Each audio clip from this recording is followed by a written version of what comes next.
Welcome to Tea Time with Talent Acquisition, the podcast aimed at fostering knowledge and sharing stories within the vibrant talent acquisition community. I'm your host, Eden, and for the next hour or so, I'm going to be joined by one of the most senior specialists we've had on this podcast so far. His career began back in 1998 as an agency recruiter and RPO delivery partner, and he's since built a robust career with industry-leading companies from Huawei, SAP, AT&S, and now Kuehne+Nagel. With years of experience in the strategic side of talent acquisition, this episode has been crafted specifically for those that we have in our listeners that are talent leaders or anyone who's ultimately interested in learning more about the leadership side of talent acquisition. Utilizing his knowledge, we're going to dive into the essential elements leaders should be focusing on today to position themselves for better success in the future, breaking down these components and offering actionable insights that you can try with your team immediately. So when you're ready, grab your favorite tea or coffee if you prefer, and join me in welcoming today's guest, the head of talent acquisition with the team at Kuehne+Nagel, Edward Segond von Banchet. So thank you so much for joining. Hello, Eden. Hello, everyone. Thank you for having me on this podcast. And I genuinely do appreciate you spending the time because, like I said in that introduction, you have an extensive career. I mean, not to say anything from the experience, but you started when I was 4. Just to let you know, your career in recruitment and acquisition, I was 4 years old. So you have an incredible wealth of knowledge. And when you first responded to me, I was so excited to speak to you because, like I said, when we first spoke about it, it's like there's this treasure trove of information I want to tap into. And the topic of strategic leadership, I think it's one of those where you need to have seen a lot, done a lot, the good, the bad, to really understand how to navigate through uncertain times which we're still in and kind of help your talent acquisition function thrive for your business. So we'll get into it. Before we do so, I'm curious just to hear from your own perspective, what do you feel makes a high-performing talent team? Well, yes, you're right. I mean, throughout my career, and it spans at least 25 years or more in the industry, I've seen and done a lot. You're absolutely correct. But I think when you work in a team or manage a team, it's always very important to make sure that everybody understands, why they're here, what their purpose is, and how they're going to achieve those goals and targets. Because sometimes you do have people that are not quite sure about these things. So I think it's really important that you give them that. And it starts with the overall TA, I would say, vision and mission, okay? Because that's really important, whether you work in an agency or an in-house setup or an RPO. It's really important that that vision and mission has to be identified and clear and articulated to the team. That's where it starts. So I think the key to success is really right at the beginning. If you set the foundation right with setting the vision and mission correctly, then I think that's tremendously helpful. And then you can start building up things from there, from an operational perspective, from a strategy perspective, and of course from a team optimization and performance perspective. So For you, it's not about having specific roles per se, a GitHop sourcer, scheduler, a recruiter, but for you, it's about get the fundamentals, set the team on how big that team is going to be, and the right vision, the right path, and then build out from there. Yeah, absolutely. So that's number one. And then number two is once you have that package complete, then you need to make sure that TA function fits with the overall business strategy and the business purpose. Okay, so every company is different. They have different targets, goals to achieve, business goals, and the TA function within HR is a function that needs to be molded and fitted around what that business does. And so sometimes that means, more sources or less sources, or more agency usage, less agency usage, more operational TA folks in the team or not. So it all depends on looking at that business. What does that business do? What do they want to achieve? And how do they, from a talent perspective, want to attract and hire the talent that they need to make sure they could achieve those targets? Yeah, so that's the second bit. So it brings us into where we are now, right? So when we're posting this is January 2025. So, and the reason we've done it at the beginning of the year is so that anyone who's listening right now, hopefully what we're going to talk about is going to help them set themselves up, for wider success this year. And of course, we can then utilize this, I guess, maybe into future years, etc. But maybe we'll reevaluate, you and I, at the end of next year or the end of the year and see how it goes. But what do you think talent leaders should be doing right now? The core fundamental tasks TA leaders should be looking into right this moment. Yes, I think first and foremost, set the strategic priorities right for your organization in the new year, and that depends on how that business works for you or how that business Mhm. will be working in 2005 and the next 3 to 5 years and beyond. So it all depends on that, but I think it's of course, taking a step back, analyze to what you as a TA leader feel you should need to do. There are plenty of organizations that are still very, I would say, novice in the TA function from a setup perspective. Some of them are quite advanced because it's an older company, and some of them, like the big, unicorn companies, they have an amazing setup of a talent acquisition function with everything that you would need. So it all depends where you land as a TA leader, but always do the first analysis, look around, put your ear to the ground, speak to people, and then understand the setup as it is today and where you think the setup should be for the future. But I think it's setting those priorities once you've done the analysis. But for me personally, as a TA leader, I'd like to reshape the function to drive the efficiencies and the impact that you need to have for the business. I think secondly also talent, right? Because we're a talent acquisition function. That means we need to make sure that we have pipelines that are quality driven, expanding on that Mhm. quality to be able to support that business growth. And then last is, I would say, transform the recruitment delivery function through innovative tech solutions. Okay, so it's those key three things that I would recommend a TA leader would do now for 2025. I can dive into more detail within those three, but that I think should be the ones to take away from this podcast. So, the phrase reshape, I think it kind of strikes almost like an emotion with some people about I'm losing my job or I'm having to let people go or layoffs, that sort of thing, right? So when you talk about reshaping the TA function, that could be an element by all means, depends on how the business is operating or what the goals are. But explain to me Mm-hmm. when you're going to take a look into your organization and you're trying to quote unquote reshape it, where are you? Yeah, Where are you drawing that information from, and how have you yeah, decided that that's kind of the yeah. path you want to take? Yeah. So I've always learned to look at three things in any function, in any HR function, in any TA function. That is, people, processes, and technology, right? Those three elements. So if you look at, for instance, the processes, then lots of TA leaders, they come into a new organization and they find that there are a lot of gaps or breakdowns in the recruitment process, right? Um, Mhm. so I would say a lot of TA leaders find themselves in that position and they're not very happy with that. So they need to fix that. Okay. And then what TA leaders also think is that the function itself is still being seen by the business as a transactional function, not as a strategic function, right? So a lot of leaders are still struggling with that. So it's also looking at that particular piece, but that is usually what goes into our mind as TA leaders when we enter a new organization and running this new TA function. But when we say reshaping, then first of all is check your resources, analyze your resources, and find out where those resources provide the most strategic value. Okay, we are TA leaders. That means we're not only responsible for operational delivery, but also for strategy. So check your resources and find out where the strategic value is of those resources. The second one would be looking at the services.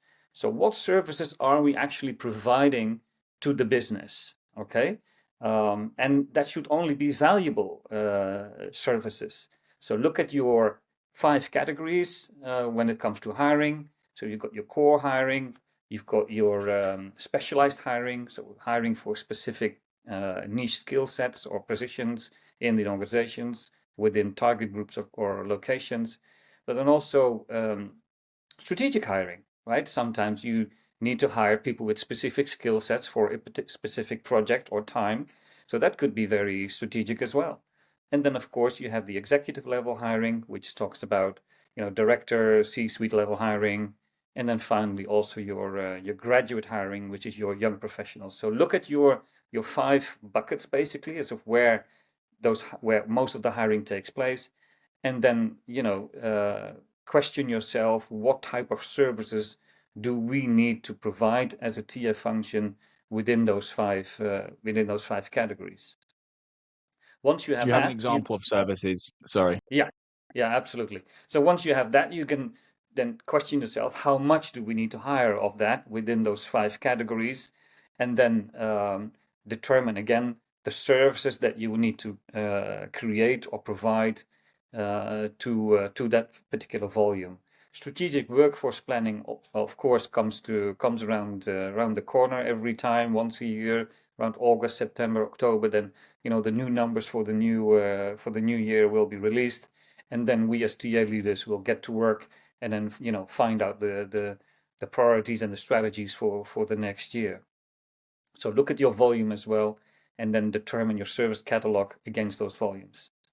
And then the next thing would be is looking at the responsibilities of the people that have to deliver, that have to do the work, right? So, but again, it needs to be differentiated value rather than, oh well, this is what we do anyway, within our roles. It has to, you have to differentiate. It has to make an impact, right, to the business.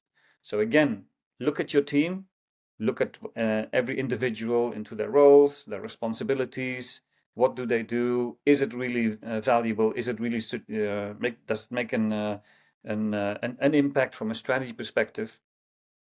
And then, of course, look at the services that these people provide within those responsibilities. But it has to be done with lowest cost, of course. That's what we're here for.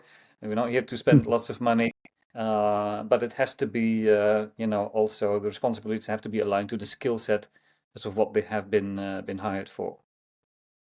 Yeah, the last point would be is to collaborate then with your business leaders to make sure that they also understand what we do as a TA function, and that they then also align their responsibilities to your team responsibilities. Okay, because recruitment is still a team effort, as we all know. We've got to do it together. And we've got to make sure that we align ourselves with our responsibilities to make sure that we can position ourselves as one hiring team. Okay? So for you, coming back to reshaping TA function, it's not about cutting the TA function's legs off to cut the costs so we can say that we've saved the company this amount of money, but you've shortchanged the process. But it's about understanding where we are as a leader, where our team is as a leader. What skills do we have?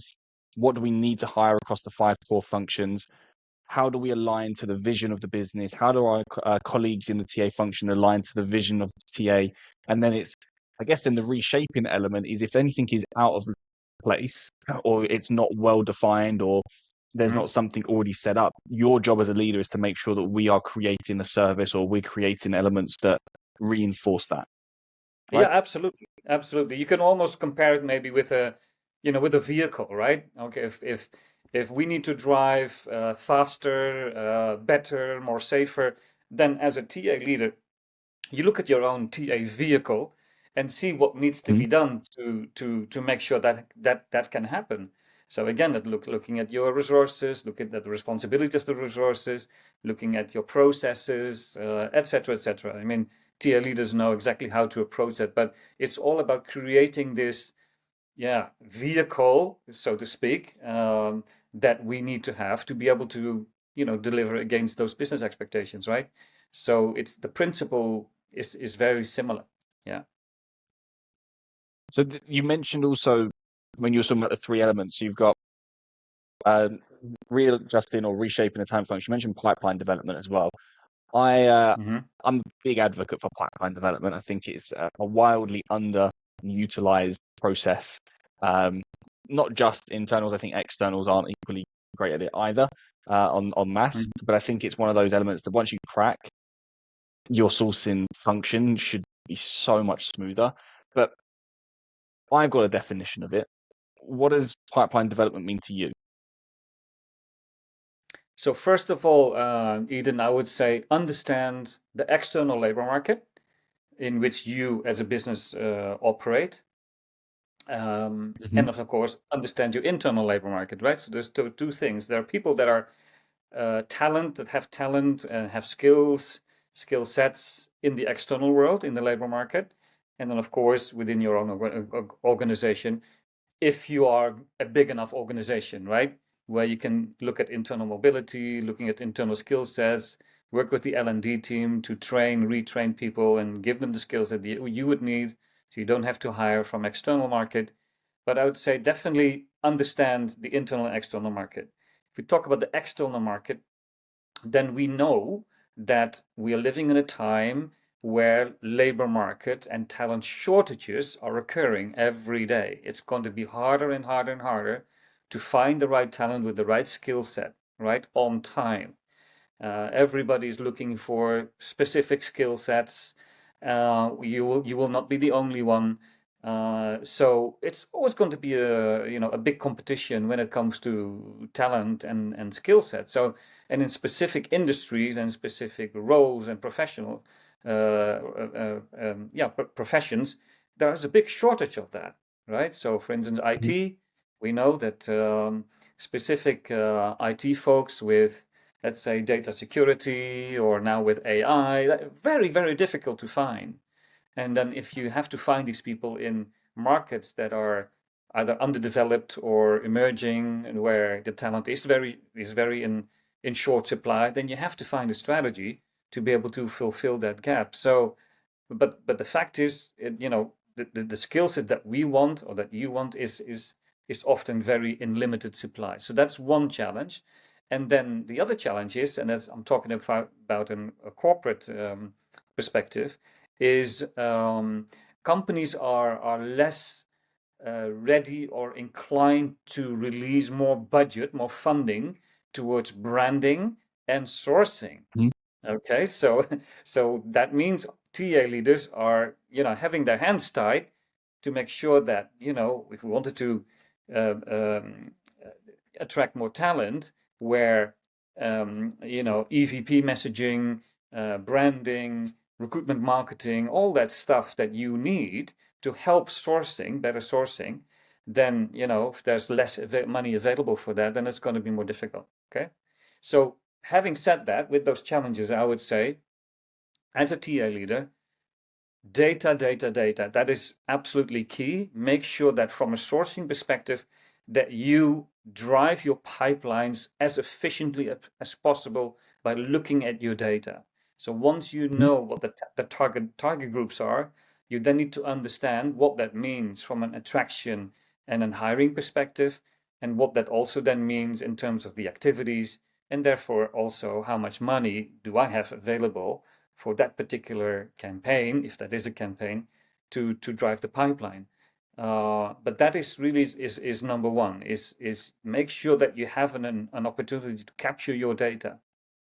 Where does it start?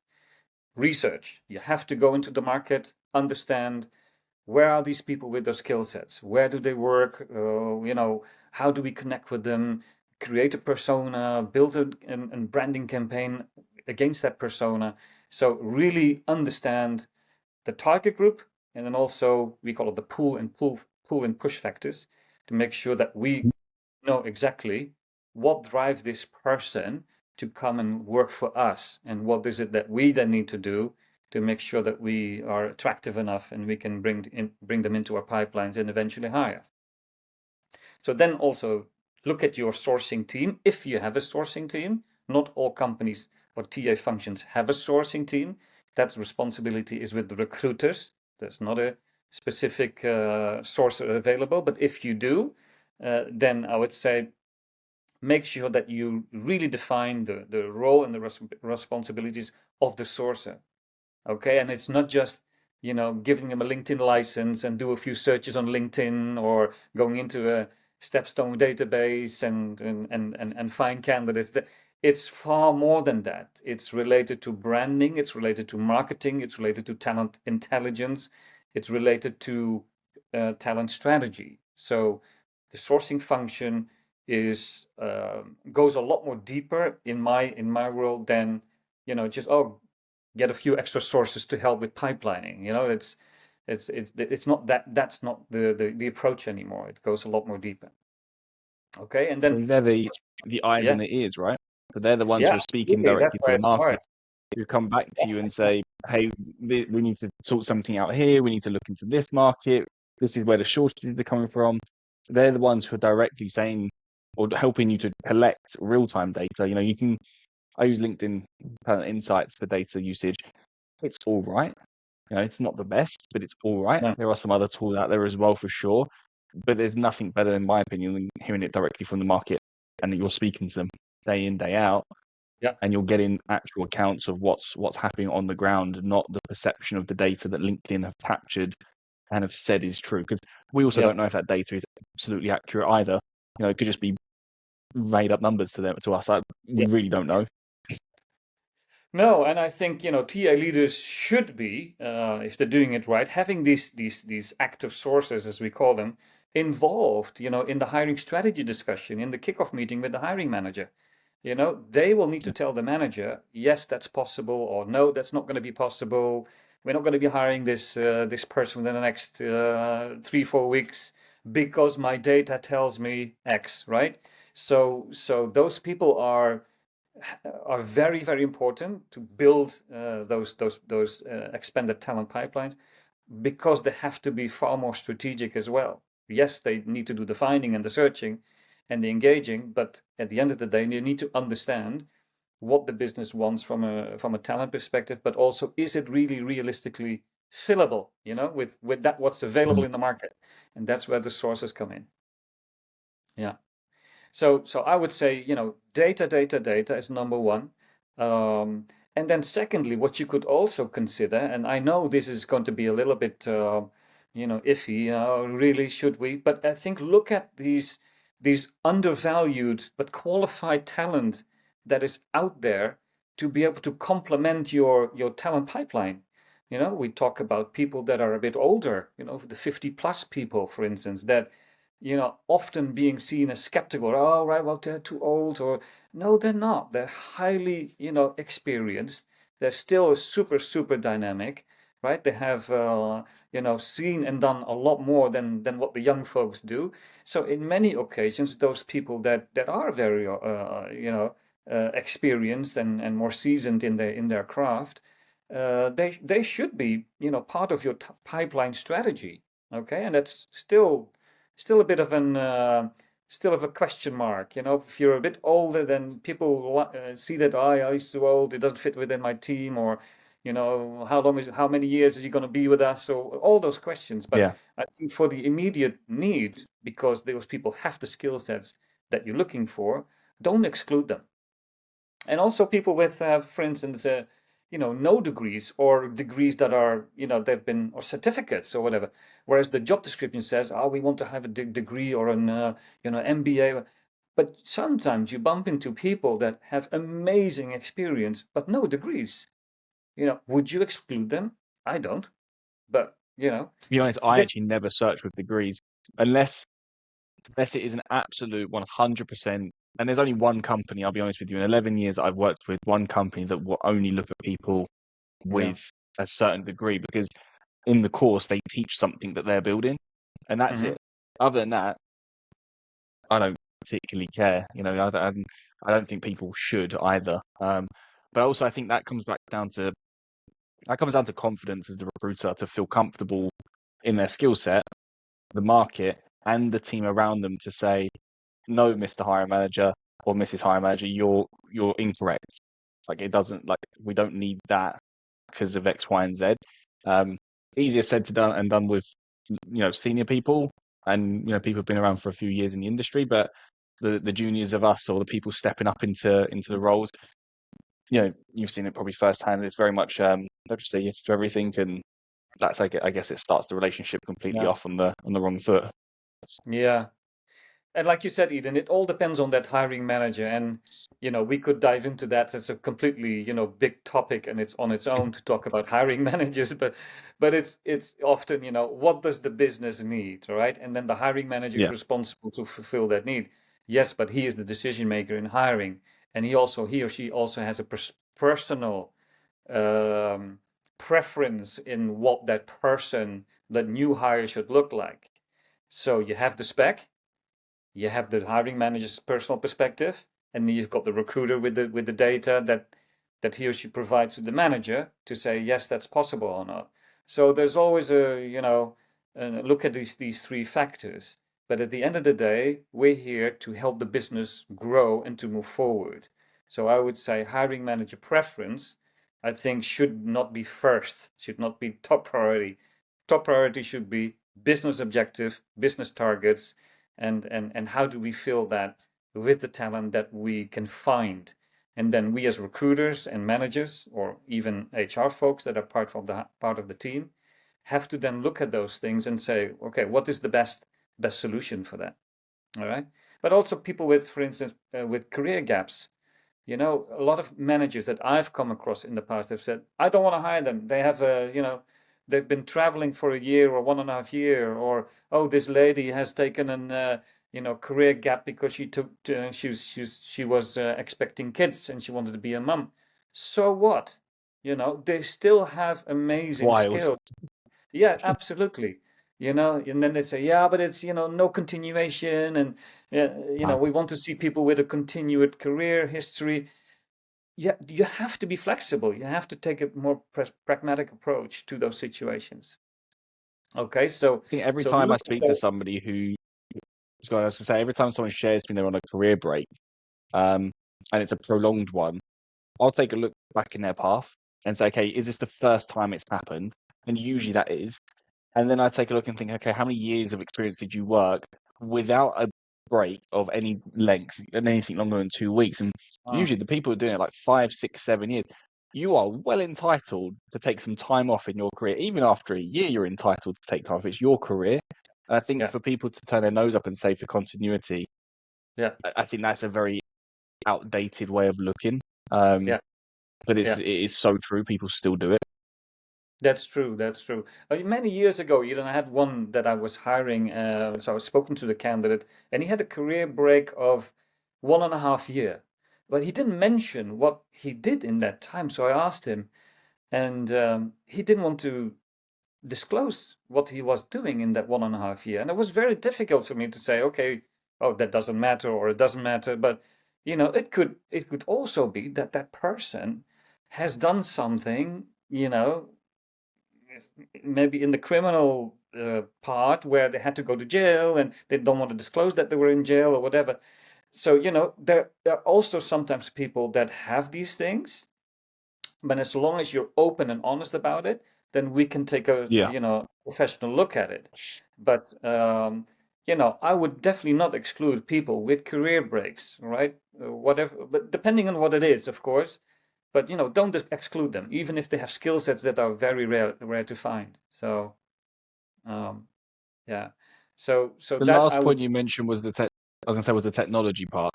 Um, and you shared obviously about new technological movements and things like that. So, like I said at the beginning, very seasoned individual. So, how I guess has the role of recruitment or talent acquisition changed?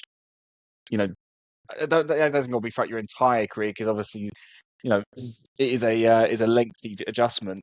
But how has it changed more in recent years, and where do you see the biggest challenges coming to TA leaders around technology in the next year to 2 years? Yeah. So of course, 28 years in the recruitment industry, you can, bet your bottom dollar. I've seen a lot, from very traditional hiring approaches, using newspapers, magazines, right up to social media that came about. Then, of course, we had LinkedIn coming within social media. Yeah, I've seen so much. I have recruited without a mobile phone. I just had a desk phone and an old laptop, and off I went.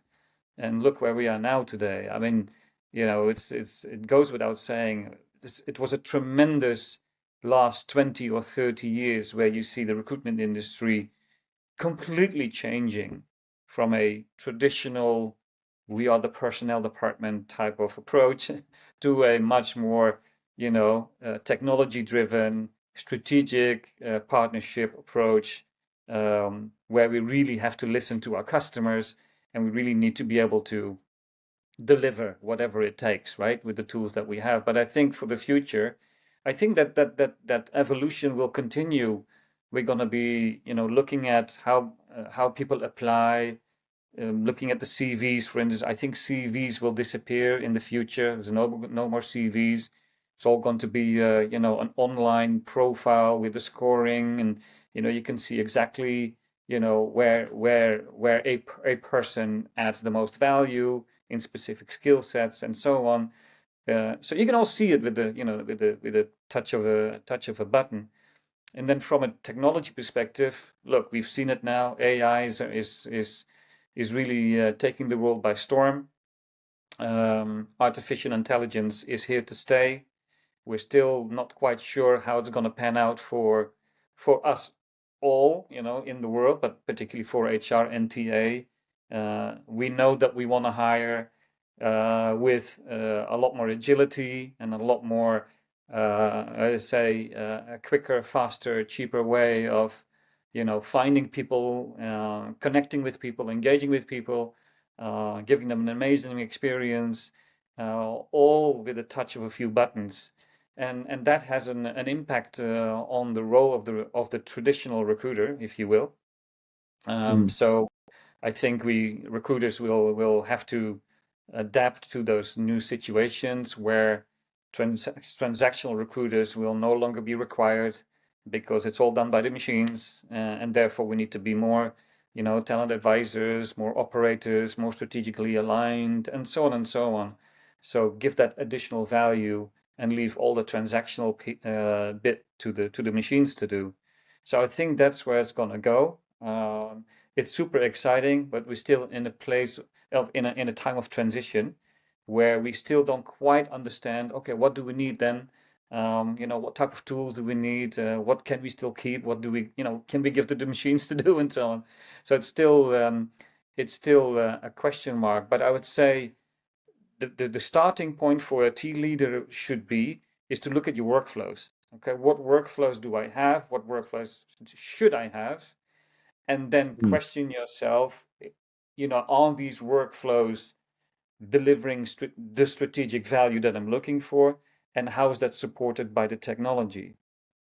And the current approach, unfortunately, I've seen it so many times, is that companies looking at repairing existing workflows, if they see that they are not working well, there's a gap or there's a challenge within the workflow, then they're going to look at technology to see, hey, what technology do we use to fix that workflow, to repair the workflow?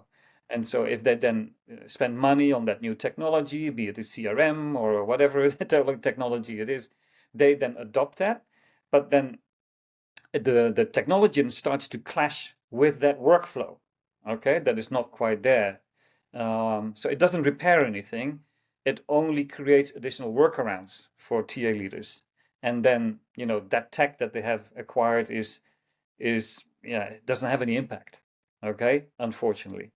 So that is often the approach that HR information systems team or recruitment operations team take.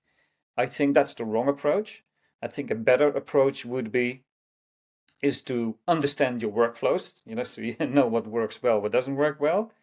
Then understand the technology that is available in the market, right? And then pick the technology or select the technology that would solve your workflow issue. Then build your workflow around the technology that you've acquired. So then it fits. Yeah. So that's a slightly different approach as opposed to broken workflows, buy technology, and then build turnarounds because it doesn't work, versus workflows, technology research, selecting the right technology, and then build your workflows and fix your workflows. So that I think would be a better solution. But I think Yeah. technology is a huge element to hiring success, without a doubt. Apart from workflows, apart from your recruiter productivity, um, and so on. So yeah, and as you know, Eden, there's so much available in the market. Too much. It's That's also yeah, the it's problem. too much. It's such too much. And I'm here in Germany, and I've found out that there's an organization, brand new organization called Stacked. They have built You've a software seen this. application, yeah, for TA or HR talent tech solutions. So if people are interested, they can, connect with this organization. They're based in Berlin. It's called Stacked, and that could, I'll put them into the footnotes yeah, please because do. Yeah, people can take a look. people have to take I a look. think, But it's difficult to see the woods through the trees now with this technology. But it is important that you take the right approach, as I've indicated earlier. yeah, I think that's also the part of the problem with what I think TA leaders are going to struggle with over the next 12, 18, 24 months is understanding which tool to use and when and why. And because there's so many AI tools coming at us, sorry, left, right, and center, and everyone's claiming that they're going to solve our problems. As you was talking, it actually remind me of a conversation I had with a lady called Clara. She runs part of the team at Ocker Digital in Berlin.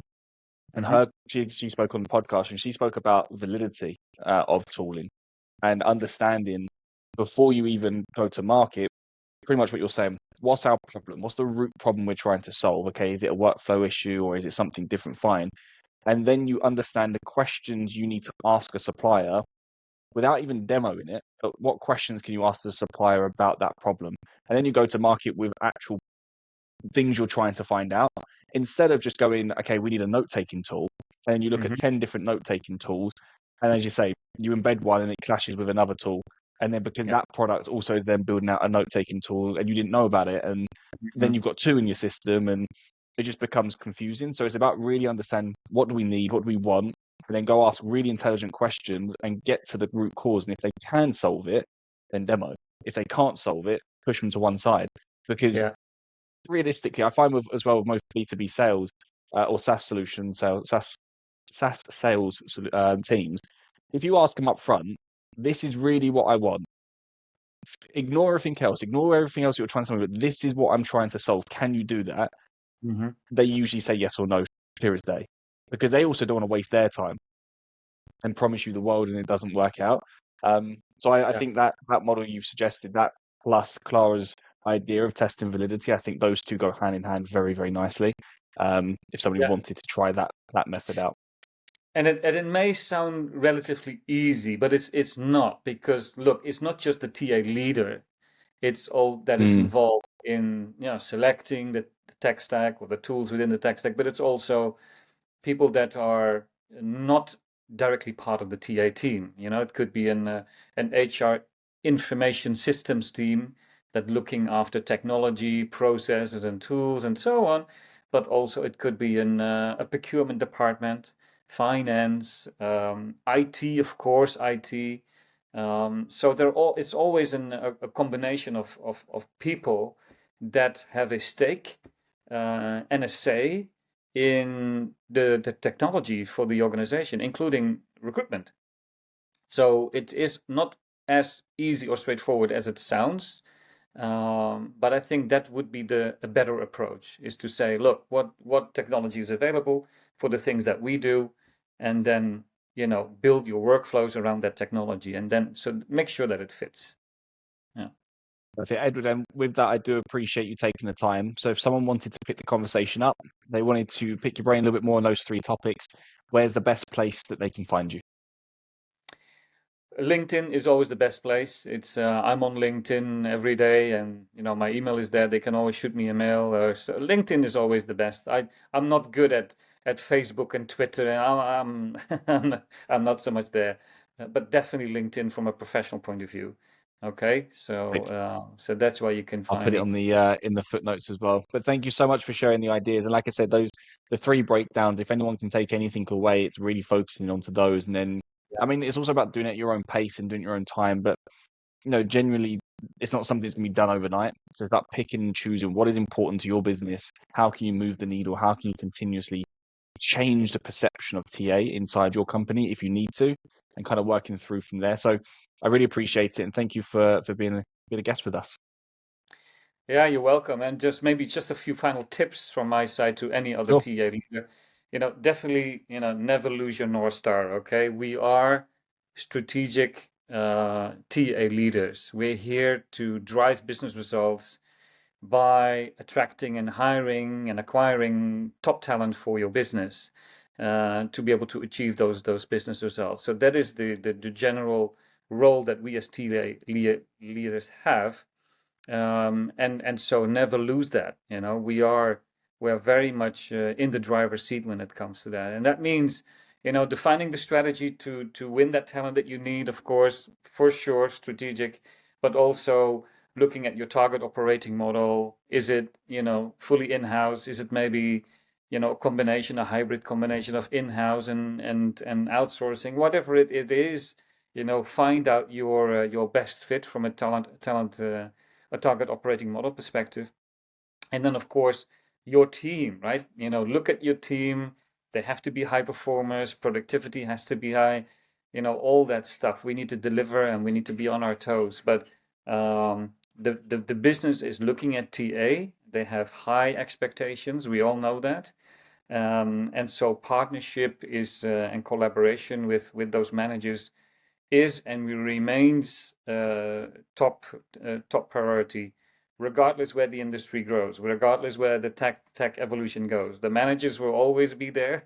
They are the end decision makers in the process, as always. So We're not work with replacing those them with AI yet. what? We're not replacing the managers with AI Oh, just no, yet. no, definitely not. No, definitely not. So yeah, get the most out of your team. Perfect. Edward, thank you so much. I really do appreciate it. You're welcome, Eden. Bye It bye. was a pleasure. Bye bye. Bye.